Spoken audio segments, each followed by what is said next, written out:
गुजरात में semiconductor plant लगाने के बाद महाराष्ट्र गुजरात की राजनीति गर्मा गई। महाराष्ट्र का विपक्ष इस मुद्दे पर मुख्यमंत्री एकनाथ शिंदे को घेर रहा है। आरोप है कि शिंदे ने महाराष्ट्र की परियोजना गुजरात जाने दी, इससे महाराष्ट्र को नुकसान हुआ। हालांकि शिंदे ने अपनी सफाई दे दी है।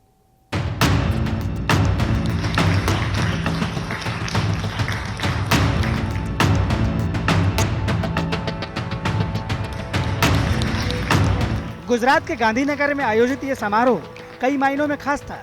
यहाँ गुजरात के मुख्यमंत्री भूपेंद्र पटेल और केंद्रीय इलेक्ट्रॉनिक्स और सूचना प्रौद्योगिकी मंत्री अश्विनी वैष्णव की मौजूदगी का बड़ा मकसद था। भारत में पहली बार सेमीकंडक्टर चिप बनाने का रास्ता साफ हुआ है। भारतीय समूह वेदांता और ताइवान की कंपनी फॉक्सकॉन ने गुजरात और केंद्र सरकार से इसके लिए बड़ा समझौता किया है।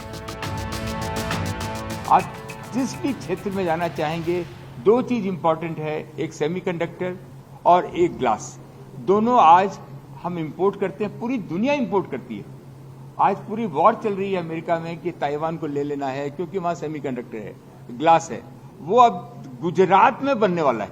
उसके वजह से हमारे 25 स्टेटों में, क्योंकि जो हमारे मोदी जी का सपना है कि सर्व सुखाय सब भवंती, कुछ बोलते सब बोलते हैं कि सबका सुख हो, तो उस हिसाब से वो चलते हैं कि हर यंगस्टर, हर स्टेट आगे बढ़े, लेकिन गुजरात उसकी रॉ मटेरियल देगा।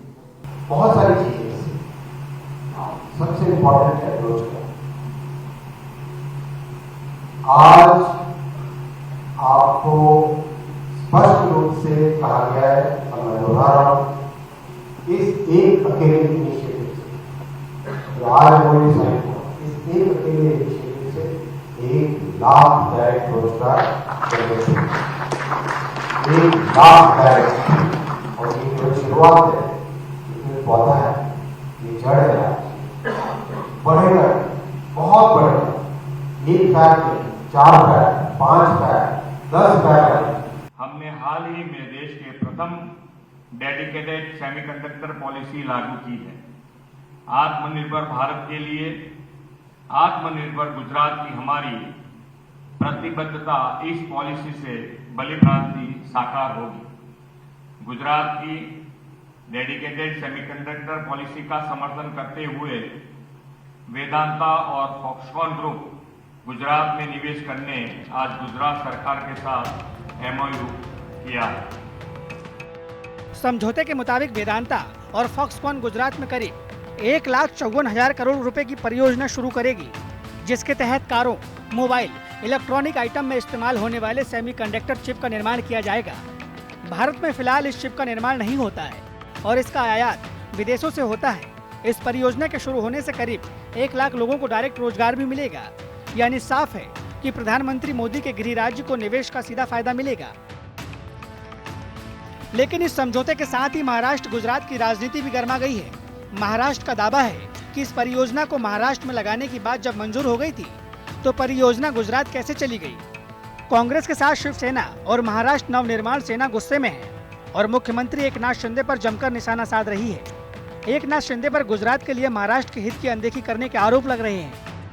महाराष्ट्र का सबसे बड़ा नुकसान है। महाराष्ट्र के जो यूथ है, तरुण है, युवक है, उनके लिए रोजगार की एक अच्छी संधि आई थी, अपॉर्चुनिटी आई थी, वो चली गई। हमारे लिए बहुत दुख की बात है।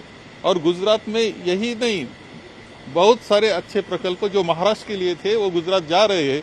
हमारे सरकार जो है वो गुजरात के लिए काम कर रहा है। ऐसा लोगों का अभी लोगों को लगता है कि ये गलती आपको लगती है कि सरकार की गलती है। ये नए सरकार जो आया है उनका ध्यान नहीं था, इसलिए ये सब हो गया। कांग्रेस और शिवसेना का दावा है कि जब महाराष्ट्र में महाविकास अघाड़ी की सरकार थी तो इस परियोजना को सरकार अंतिम चरण में लेकर आई थी। लेकिन एकनाथ शिंदे सरकार पर आरोप है कि उन्होंने विधायकों का विश्वास खो दिया, इसलिए इतनी बड़ी परियोजना महाराष्ट्र से गुजरात चली गई। हालांकि मुख्यमंत्री एकनाथ शिंदे ने सफाई दी है कि प्रधानमंत्री नरेंद्र मोदी ने महाराष्ट्र सरकार को भरोसा दिया है कि महाराष्ट्र को इससे भी अच्छी परियोजना मिलेगी। बहरहाल एकनाथ शिंदे के पास परियोजना तो नहीं, PM मोदी का सिर्फ भरोसा है।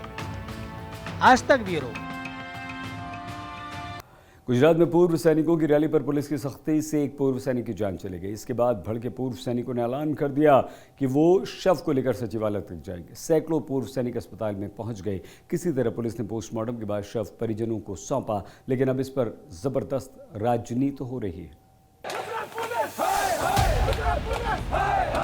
गुजरात के गांधीनगर में ये सैकड़ों पूर्व सैनिक पुलिस से खफा हैं।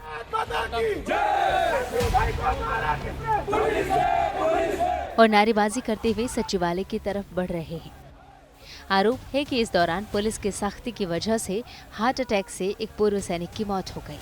इसके बाद पूर्व सैनिकों का गुस्सा भड़क गया और वो शव को सचिवालय ले जाने पर अड़ गए कि भाई ये पूर्व सैनिक और वीर नारियां यहाँ गांधीनगर में आना नहीं चाहिए और इनको कोर्डन करके ले जाओ, किसी भी तरह से उनको ले जाओ। और एक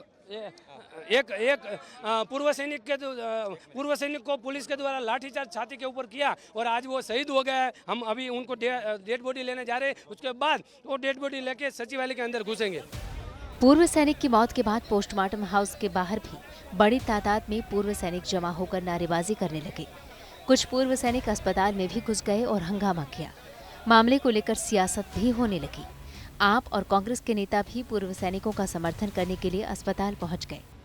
करीबन 1 साल से मैं जानता हूं, रिटायर आर्मी मैन, वो बीएसएफ के लोग हैं, सरहद संभालने वाले लोग हैं, उनकी सर्विस की जो भी मांगे गवर्नमेंट ने लिखी है, वहां जीआर करके उनको दी है, वो मांग गुजरात सरकार या भारत सरकार में पूरी नहीं हो पाती।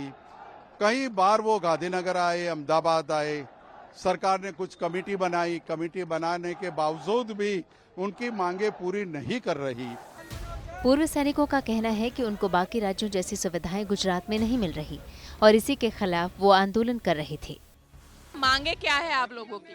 हमारी जो मांगे थी, माजी सैनिक का आरक्षण 10% आरक्षण है, खेती और जमीन की प्लॉटिंग के लिए जो उनको देते हैं उनके लिए उनका पालन हो। माजी सैनिक को रोजगारी के लिए हथियार लाइसेंस होता है, उनका पालन हो।